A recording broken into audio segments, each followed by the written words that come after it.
Welcome to Shashi TV. నేను మీ Pawan. So Boeing airlines crash అయిన తర్వాత ఒక్కొక్కరికి ఒక్కో థియరీస్ ఉన్నాయి. కొన్ని థియరీస్ అయితే బయటకు వచ్చి చక్కర్లు కొడుతున్నాయి. అసలు దీనికి రీజన్ ఏంటి? అహ్మదాబాద్ నుంచి బయలుదేరిన ఈ ప్లేన్ లండన్ వెళ్ళాల్సింది మధ్యలోనే ఎందుకు అర్ధాంతరంగా అంత దహనం అయిపోయింది, ఎందుకు బ్లాస్ట్ అయిపోయింది, ఎందుకు టేకాఫ్ అవ్వలేకపోయింది అని చెప్పేసి ఈ రీజన్స్ అన్నీ మాట్లాడుకుందాం.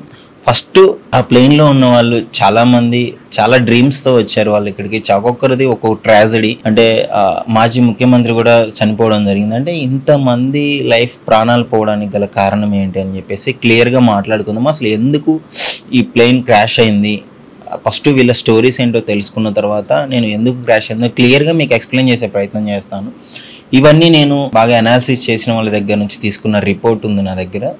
సో ఇంకా అంటే ఫైనల్ డిసిషన్ అయితే ఇంకా బయటికి రాలేదు ఎందుకు అని చెప్పేసి. ఇప్పటి వరకు జరిగిన థియరీస్ అయితే ఇలా అయ్యుండొచ్చు అనే ఒక రీజన్ మాత్రమే. ఇది ఫైనల్గా కంక్లూడ్ చేసుకోవడానికి కుదరదు.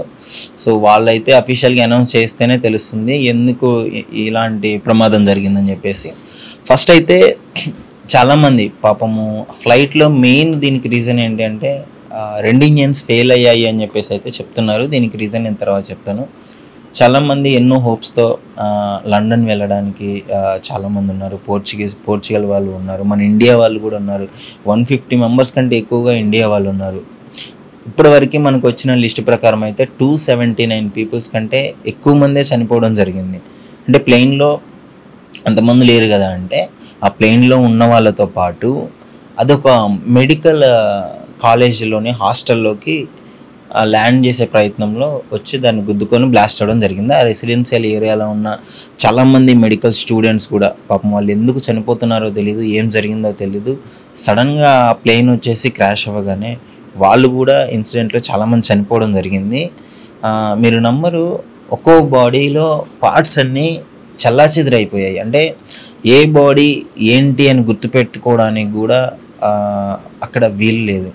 దాదాపు 1.2.5 lakhs లీటర్ల ఫ్యూయల్ ఉంది అందులో.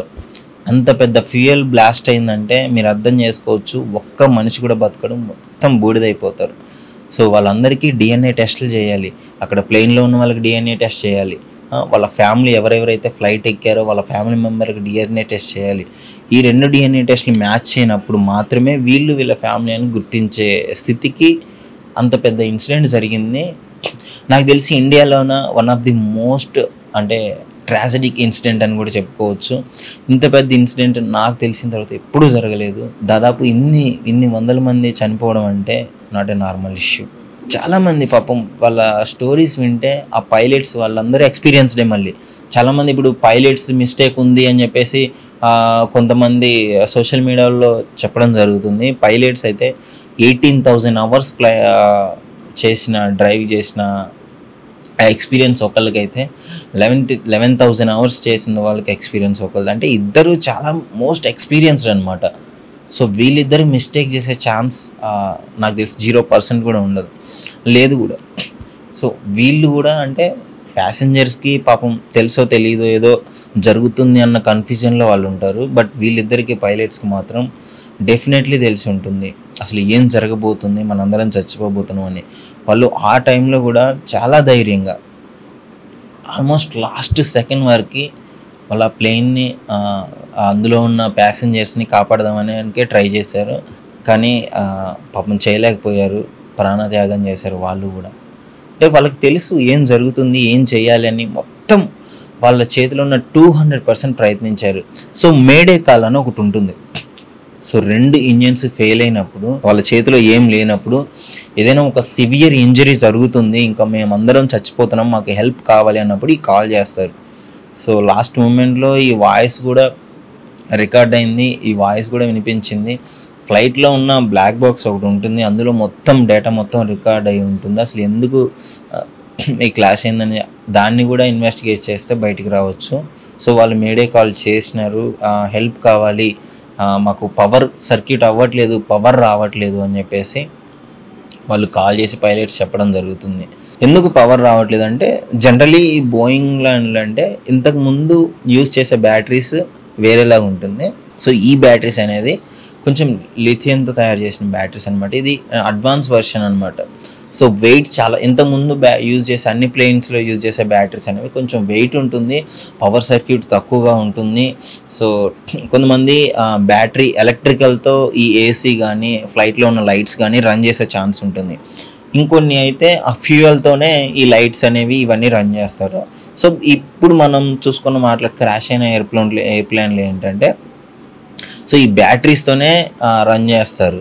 సో ఈ బ్యాటరీస్ ఎట్లాంటివి 60% వెయిట్ మనం కన్స్యూమ్ చేసుకోవచ్చు. అంటే మెయిన్గా ప్లేన్స్లో యూజ్ చేసేది ఏంటంటే వెయిట్ చాలా వరకు తగ్గించడానికే ప్రయత్నం చేస్తారు. సో ఇది ఒక అడ్వాన్స్ టెక్నాలజీ లాగా తీసుకొని రావడం జరిగింది. సో వీటిలో తీసుకొచ్చిన కొన్ని ఇయర్స్కే వీటిలో ఫాల్ట్ ఉంది అని చెప్పేసి కనిపెట్టడం జరిగింది. తర్వాత వీటిని ఆపేశారు, అండర్ ఇన్వెస్టిగేషన్లో ఉన్నారు, మళ్ళీ దీన్ని తీసుకురావడం జరుగుతుంది. సో వీటి వల్ల మెయిన్గా రీజన్ అసలు వీటి వల్ల వచ్చిందా, ఇవి కొన్ని ప్లేన్స్లో బ్లాస్ట్ అవ్వడం కూడా చూసాము చాలా వరకు, చాలాసార్లు మేజర్ ఇన్సిడెంట్లు కూడా జరిగింది.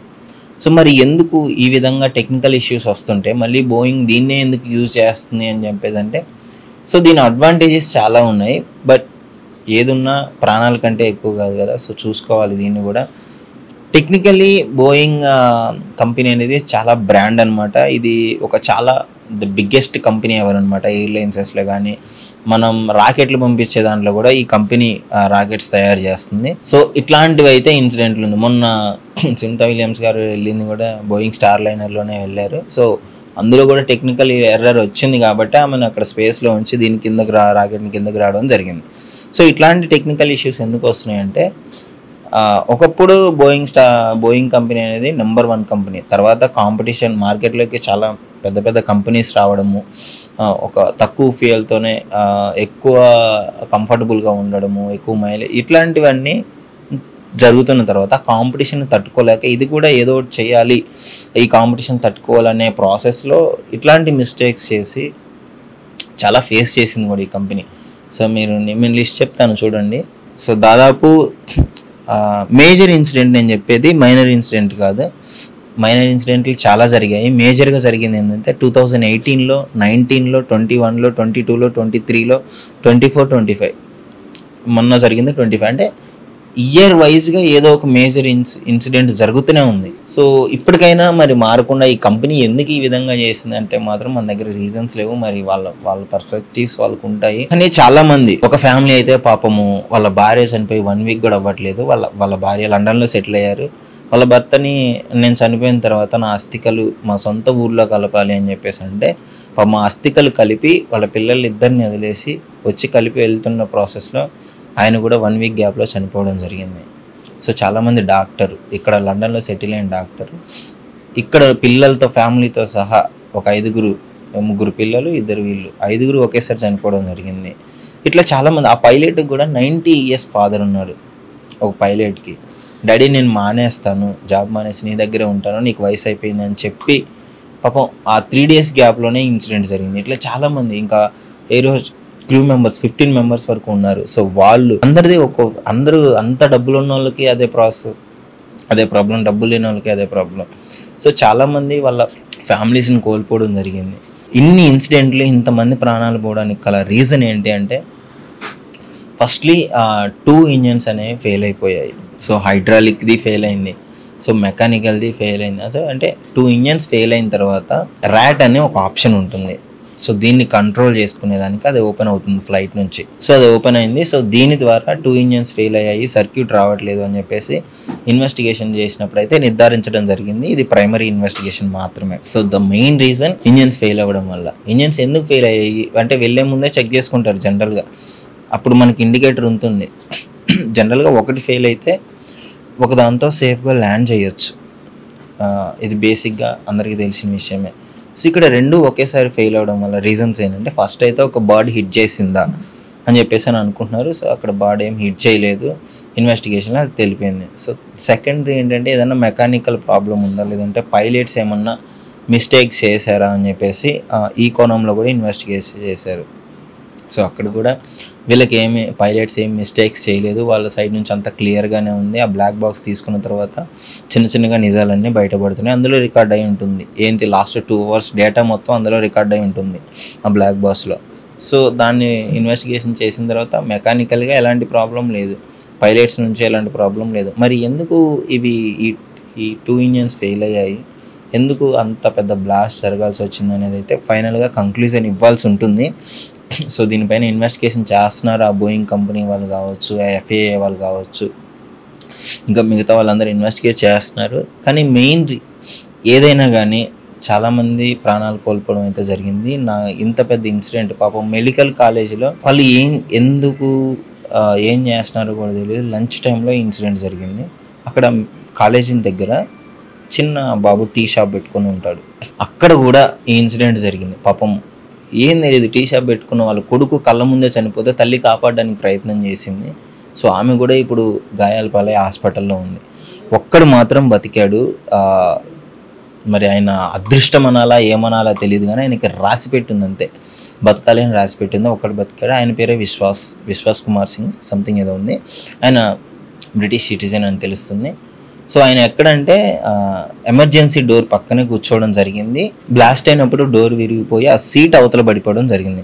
సో ఆ సీట్ అనేది గ్రౌండ్ లెవెల్కి దగ్గర ఉండడం వల్ల ఆయన కింద పడగానే ఈ ఫైర్ ఇంజిన్ వాళ్ళు ఇంకా అంబులెన్స్ సిబ్బంది వీళ్ళందరూ వచ్చి ఆయన ప్రాణాలు ఆయన నడుచుకుంటూ వస్తే అందరూ వచ్చి కాపాడడం జరిగింది. సో అక్కడ మీరు వైరల్ అవుతున్న వీడియో కూడా అదే, ఆయన కింద పడ్డ తర్వాత లేచి నడిచి వెళ్ళిపోతున్నాడు. సో ఆయన పలకరించడానికి మోడీ గారు కూడా వెళ్ళారు. సో అక్కడ ఏం జరిగింది, ఆయన కళ్ళ ముందు ఏం జరిగింది అని చెప్పేసి ఆయన కొన్ని విషయాలు చెప్పడం జరిగింది. మొత్తం బ్లాస్ట్ అయిపోయిందని.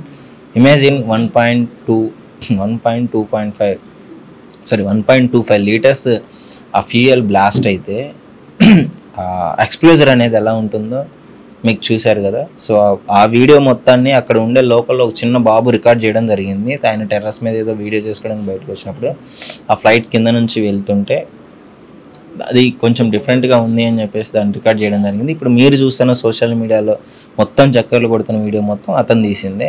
సో ఫైనల్గా ఇన్వెస్టిగేషన్ చేస్తున్నారు. ఫైనల్ కంక్లూజన్ ఏం రాలేదు. అది వచ్చిన తర్వాత ప్రాపర్గా ఏంటి అని చెప్పేసి వాళ్ళు అనౌన్స్ చేయడం జరుగుతుంది. Thank you.